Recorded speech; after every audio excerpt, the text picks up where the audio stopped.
नमस्कार, one India Hindi में आपका स्वागत है और मैं हूं दिनेश शर्मा।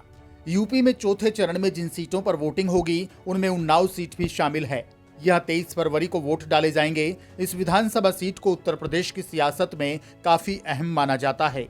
कहा जाता है कि उन्नाव सीट समाजवादी पार्टी का गढ़ है। इस सीट का रिकॉर्ड रहा है कि अब तक कोई भी उम्मीदवार लगातार 3 दफे जीत हासिल नहीं कर पाया।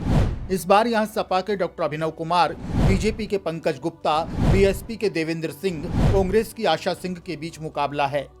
सियासी रण में उतरे बीजेपी उम्मीदवार पंकज गुप्ता उन्नाव नगर पालिका के अध्यक्ष रह चुके हैं और बीजेपी की उम्मीदों पर साल 2017 के चुनाव में भी खरा उतर चुके हैं।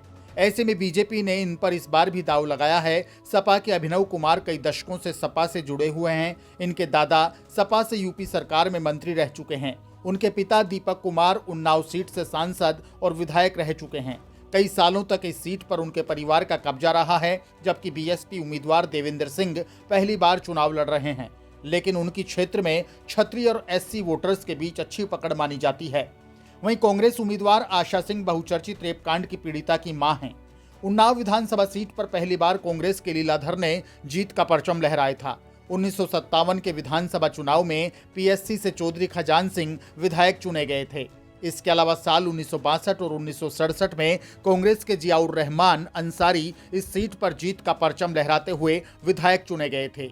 1969 में भारतीय क्रांति दल के टिकट पर अनवर अहमद जीतकर विधानसभा पहुंचे थे। साल 1974 के विधानसभा इलेक्शन में बीकेडी के सहदेव पाल को यहां की जनता ने अपना विधायक चुना था। 1977 में जनता पार्टी से चंद्रपाल सिंह विधायक बने। 1980 में जनता पार्टी से सहदेव पाल सिंह एक बार फिर विधायक बने। 1985 में लोकदल से मनोहर लाल ने जीत का परचम लहराया और वे विधायक चुने गए। 1989 में मनोहर लाल ने पार्टी चेंज कर जनता दल का दामन थामा था और वे विधायक बने। 1991 में सदर विधानसभा सीट पर बीजेपी ने पहली बार अपना कब्जा जमाया और शिवपाल सिंह यादव विधायक बने। 1993 के चुनाव में सपा से एक बार फिर मनोहर लाल विधायक चुने गए। 1996 के चुनाव में मनोहर लाल के बेटे दीपक कुमार ने सपा के टिकट पर चुनाव लड़ा और वो विजयी हुए। साल 2000 में इस सीट पर उपचुनाव में सपा के राम कुमार चुनाव जीते। इसके बाद साल 2002 में हुए विधानसभा चुनाव में पहली बार बीएसपी के कुलदीप सिंह सेंगर विधायक चुने गए।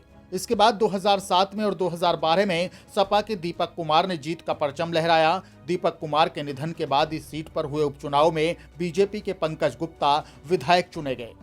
इस सीट पर साल 2017 के चुनाव नतीजों की बात करें तो बीजेपी के पंकज गुप्ता ने जीत का परचम लहराया और विधायक बने। उन्होंने समाजवादी पार्टी के मनीषा दीपक को 46,072 वोटों के अंतर से शिकस्त दी। बीजेपी के पंकज गुप्ता को 1,19,669 वोट मिले थे, जबकि मनीषा दीपक को 73,597 वोट मिले।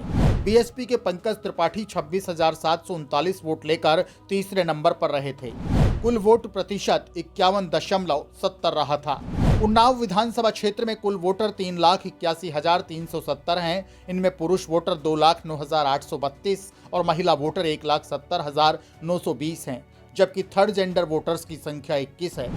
यहाँ ब्राह्मण वोटर 65,000, मुस्लिम 42,000, लोधी वोटर 52,000, क्षत्रिय 32,000, केवट वोटर 25,000 हैं। इसके अलावा पासी वोटर 33,000, वेस्ट 24,000 और अन्य जातियों के वोटर 50,000 हैं। चुनावी समर में जीत के लिए उम्मीदवार डोर टू डोर और वर्चुअल मोड में वोटर से संपर्क कर रहे हैं। क्षेत्र में विकास से जुड़े कई वादे करके वोटर्स को लुभाने की कोशिश की जा रही है।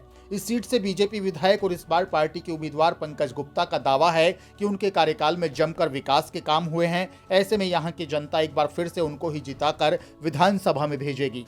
इधर सपा, बीएसपी और कांग्रेस उनके इन वादों को झूठा बता रहे हैं और अपनी अपनी जीत के दावे कर रही हैं। लेकिन यहां से कौन जीत का परचम लहराकर विधानसभा पहुंचेगा, ये 10 मार्च को नतीजों वाले दिन साफ होगा।